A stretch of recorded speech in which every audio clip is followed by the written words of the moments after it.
Di depan saya ada dua gelas, saya menyebutnya dua kutub-kutub kebaikan dan kutub keburukan. Di kutub kebaikan ini Allah dan Rasulullah sallallahu alaihi wasallam mengajak manusia untuk datang kepadanya dan berjalan kepadanya. Di sini ada Allah, ada Rasulullah sallallahu alaihi wasallam, dan siapapun yang menyuarakan suara-suara Allah, firman-firman Allah, dan suara-suara Rasulullah, sabda-sabda Rasulullah sallallahu alaihi wasallam. Ini ada pada kutub kanan, kita sebut saja kutub kanan. Di sini juga ada kutub keburukan, kita sebut kutub kiri, dan di sini ada iblis dan bala tentaranya. Kalau kita sudah faham dua ini, pertanyaan berikutnya adalah, saya di mana? Ini pertanyaan yang sangat teramat penting bagi orang yang ingin selamat untuk dirinya. Ini pertanyaan yang sangat teramat penting bagi orang yang serius ingin selamat. Wallahi, demi Allah pencipta langit dan bumi, poin ini yang sudah banyak manusia sekarang lupa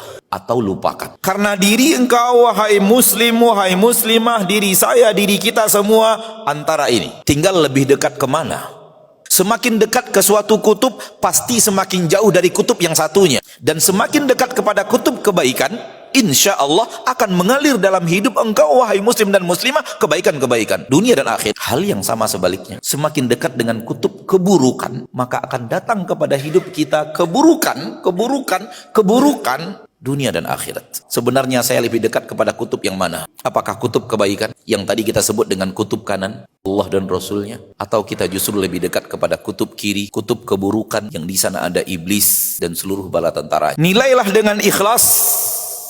Tak perlu harus orang tertentu yang memberikan penilaian kepada diri kita sendiri, karena Allah sangat mencintai kejujuran. Dan untuk menilai ini, nilai saja di tempat dan kawan. Selesai. Kutub-kutub kebaikan ada tempatnya dan ada orang-orangnya, dan kutub-kutub keburukan ada tempatnya dan ada orang-orangnya. Kita lebih banyak di kutub yang mana? Ke arah kutub yang mana?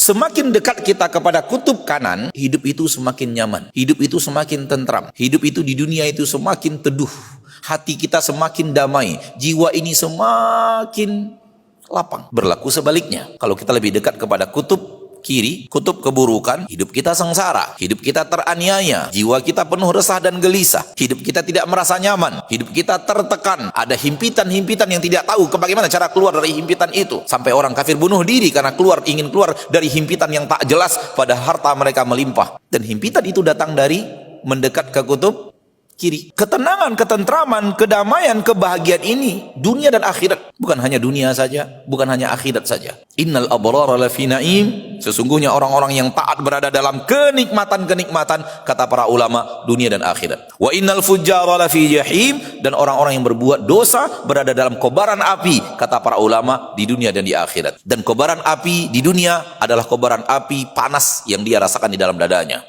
yang membuat dadanya tidak pernah tenang dan tentram. Pilihlah, wahai orang-orang yang beriman, kutub kebaikan. Tinggalkanlah, wahai orang-orang yang beriman, kutub keburukan. Atau bahasa yang kedua, mendekatlah, wahai orang-orang yang beriman, kepada kutub kebaikan, dan menjauhlah, wahai orang-orang yang beriman, dari kutub keburukan. Lihat, kita ada di antara dua kutub ini. Semakin mendekat kemari, semakin menjauh dari sana. Semakin mendekat ke sana, semakin jauh dari sini. Lalu, apa itu taubat? Taubat adalah ketika manusia menjauh dari Allah, menjauh dari Allah, menjauh dari Allah. Allah katakan kepadanya, wahai hambaku, kembalilah kepadaku. Maka ketika dia balik arah, berjalan menuju Rabb-nya, itulah dia taubat. Itulah dia taubat.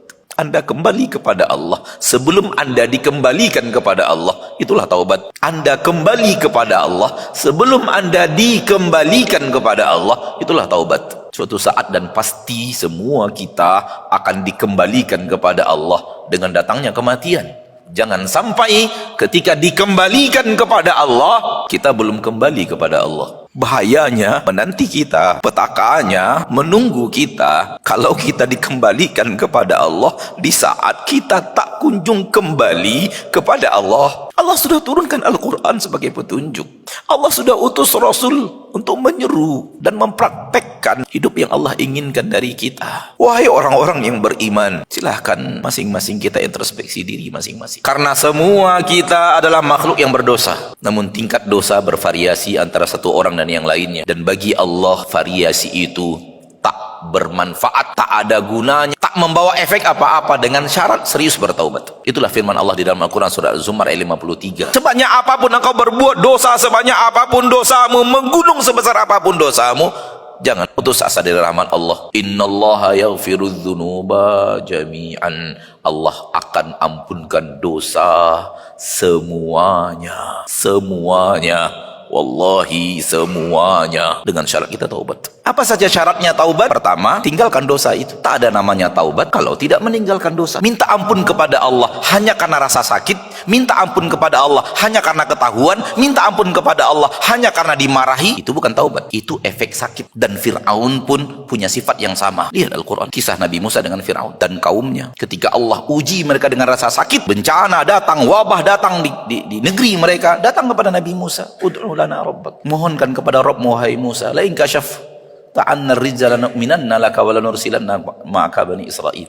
Kalau engkau bisa membuat bencana ini hilang dengan berdoa kepada Rabbmu, kami akan beriman kepadamu. Ini adalah taubat. Taubat karena rasa sakit. Itu bukan taubat. Jangan anggap astagfirullah, astagfirullah, Allahu akbar yang engkau ucapkan karena sakit saja itu taubat. No, itu bukan taubat. Itu hanya rasa sakit. Ketika bumi diguncang oleh Allah, terjadi guncangan bumi, Allahu akbar, la ilaha illallah. Karena bumi diguncang, bumi tenang, balik lagi. Itulah dia yang dilakukan Fir'aun. Jadi tinggalkan dosa. Para ulama mengatakannya tinggalkan dengan ikhlas. Ini makna tinggalkan dengan ikhlas. Benar-benar meninggalkannya itu untuk mendekat kepada Allah, berharap ridho Allah, berharap maaf Allah, berharap ampunan Allah, berharap Allah tidak masukkan kita dengan ke neraka karena kesalahan masa lalu kita. Itu dia meninggalkan dosa dengan ikhlas. Maka syarat yang pertama, tinggalkan. Syarat yang kedua, ada sesal di hati akan kesalahan masa lalu. Ada kesal, pokoknya kita nyesal. Semua kita tahu makna menyesal. Syarat yang ketiga, ada tekad untuk tidak kembali lagi. Dan di sini para ulama luar biasa mengatakan bahwa bukanlah syarat taubat Anda tak lagi terjerumus setelahnya. Bukanlah syarat taubat Anda tak lagi terjerumus setelahnya. Itu bukan syarat taubat. Syarat taubat adanya tekad untuk tidak mau kembali. Dan tekad ini kalau ada, maka dia tidak akan kembali ke dosa itu. Namun tekad ini lambat laun bisa memudar kembali. Lambat laun bisa apa? Memudar. Ketika dia pudar, boleh jadi terjerumus lagi. Kalau terjerumus lagi, itu tidak membatalkan taubat yang pertama. Cukup yang terjerumus yang baru, taubat lagi. Karena kalau sudah ada yang namanya tekad, itu biasanya rentang waktunya panjang. Itu yang namanya tekad. Lihatlah bagaimana seorang bertekad ingin jadi dokter. Berapa tahun dia menjalankan tekadnya tersebut untuk mencapai menjadi dokter. Itu yang namanya tekad. Lihatlah ada orang yang bertekad ingin jadi panglima TNI. Berapa lama dia berjalan untuk sampai kepada panglima TNI itu? Itu namanya tekad. Lihatlah orang yang bertekad untuk menjadi presiden. Berapa lama dia berjalan bertungkus lumus dan berkorban untuk sampai kepada sesuatu yang dia telah tekadkan. Itu namanya tekad.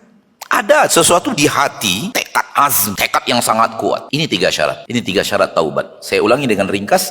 Pertama, tinggalkan. 2, ada penyesalan. 3, ada tekad untuk tak lagi kembali. Dan Allah maha tahu isi hati dan maha menilai isi hati. Apabila ketiga-tiganya terwujud, maka dosa kita kepada Allah, Allah ampunkan. Allah berikan ghufran. Allah berikan maghfirah. Itu dia makna perkataan kita kepada Allah, Rabbighfirli. Rabbku ampuni aku. Rabbighfirli, yang ada dalam doa zikir pagi dan sore, sayyidul istighfar. Abu'u laka bi ni'matika alayya wa abu'u bi dzambi faghfirli. Ampuni aku ya Rabb. Berikan aku maghfirah ya Rabb atas dosa-dosaku yang pernah kulakukan. Apa itu maghfirah? Yang kita minta kepada Allah dengan taubatnya kita. Apa itu maghfirah? Maghfirah adalah penjagaan dari Allah, tameng yang Allah berikan kepada kita sehingga kita tak terkena efek dosa yang sudah kita kerjakan. Itu dia maghfirah. Maka permohonan kita kepada Allah, Rabbighfirli, itu artinya adalah, Robku, aku mengaku dan mengaku bahwa aku berdosa. Wahai Robku, jangan sampai dosa-dosa aku engkau wujudkan dalam bentuk adab kepada aku.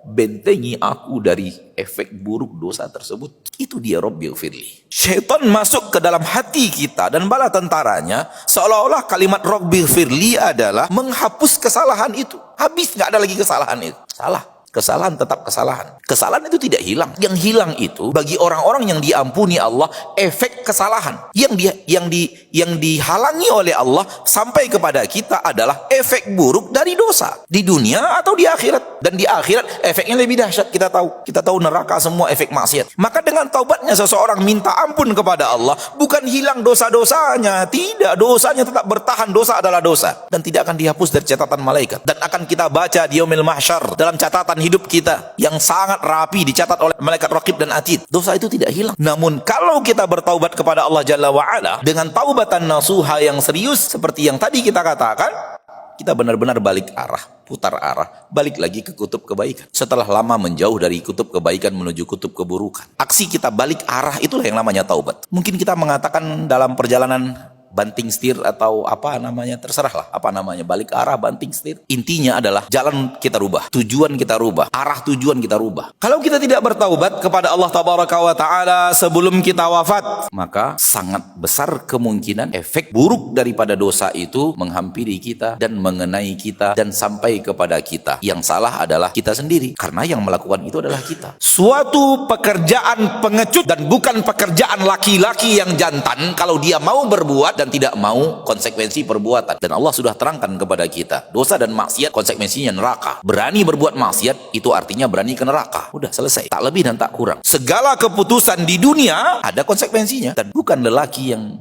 bukan pekerjaan jantan, bukan pekerjaan yang disukai orang yang mau membuat keputusan tapi tak mau menerima konsekuensi keputusan. Hal yang sama dalam syariat, pilihan punya konsekuensi. Maka buatlah keputusan dan terima konsekuensinya, wahai orang-orang yang beriman, wahai orang-orang yang diberikan Allah Tabaraka wa Ta'ala sampai saat ini keputusan untuk memilih kemana mau melangkah.